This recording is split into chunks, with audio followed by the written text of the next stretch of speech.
Hai, selamat datang kembali di 3S Channel.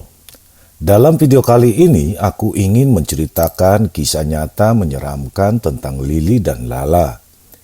Kejadian ini bermula saat Lili dan Lala, kakak beradik ini memutuskan untuk bermain jalangkung di kamar kosannya.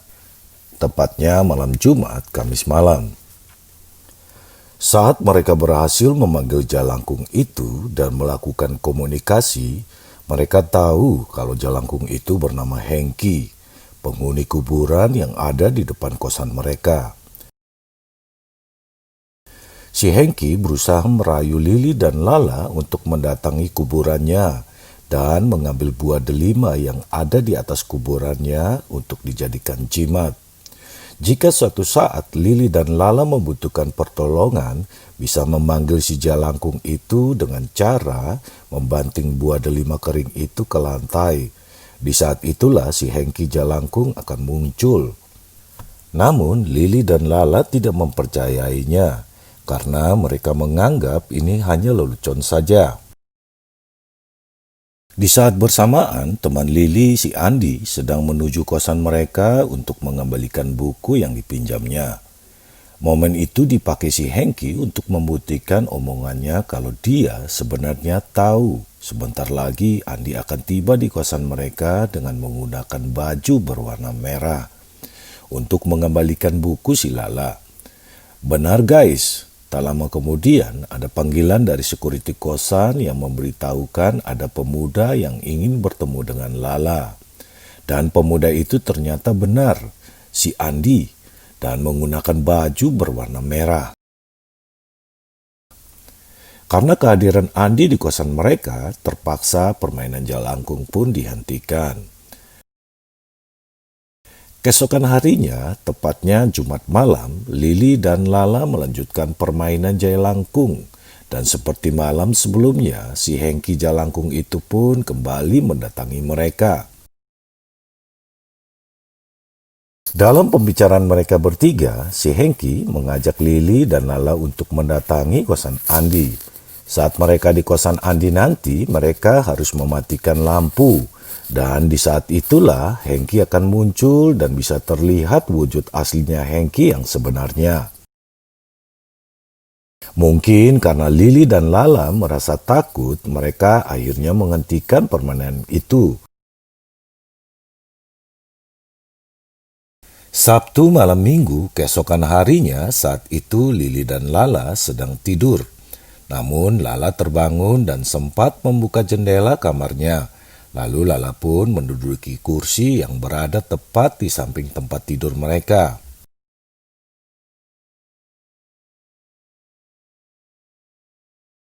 Saat itu, Lala melihat adiknya Lili sedang gelisah, sepertinya ketindihan. Lalu Lala pun langsung membangunkan adiknya itu. Saat Lili terbangun, dia menceritakan kalau barusan dia bermimpi buruk. Dalam mimpinya, dia didatangi hantu laki-laki yang ingin masuk melewati jendela. Namun karena di dekat jendela ada tulisan ayat kursinya, hantu itu berputar dan masuk melalui dinding lain kamar itu. Dan langsung memeluk Lili yang saat itu sedang nyenyak tidur. Lili bertanya kepada Lala. Sebelum kakaknya itu membangunkan dia, apakah Lala saat beranjak dari tempat tidur tadi langsung membuka jendela dan duduk di kursi yang berada di samping tempat tidur mereka? Karena dalam mimpinya, kakaknya melakukan hal seperti itu. Dan memang itu yang dilakukan kakaknya sebelum membangunkan adiknya guys. Keesokan harinya, tepatnya sebelum maghrib, Lili dan Lala sedang menonton TV. Dan di samping kiri televisinya ada pintu kamar mandi yang saat itu sedang terbuka. Tiba-tiba Lili bangun dan melompat-lompat di atas tempat tidur. Dengan lantang Lili menjerit, "Itu dia! Itu dia!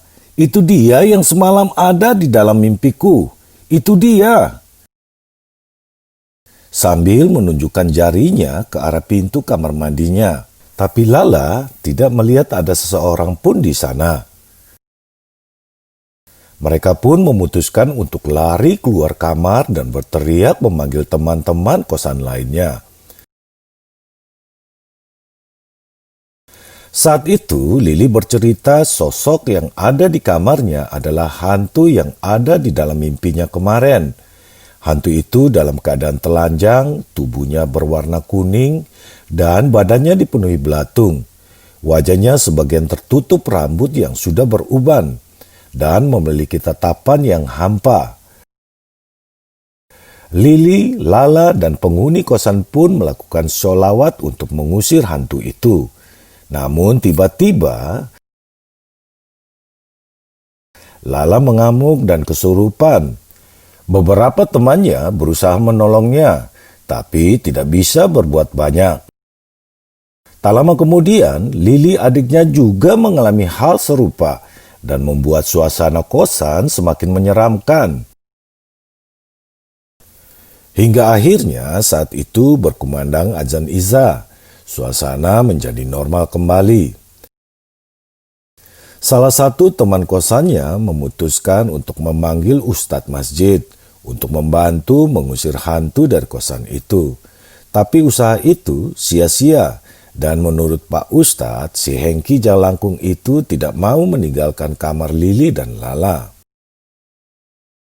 Malam itu juga kedua kakak beradik itu memutuskan untuk pindah dari kosannya. Singkat cerita, teman-teman Lili dan Lala yang penasaran dengan Jalangkung itu melakukan cek dan recheck.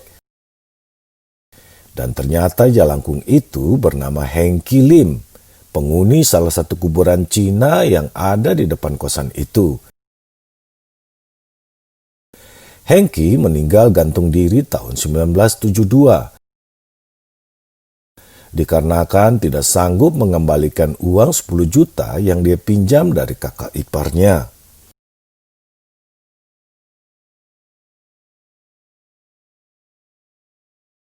Teman-teman, kalian telah menonton video ini. Jika kalian suka, kalian bisa langsung subscribe dan tandai lonceng kalian agar kami bisa memastikan kalian mendapatkan video terbaik kami setiap harinya. Dan sampai bertemu di video berikutnya ya. Terima kasih.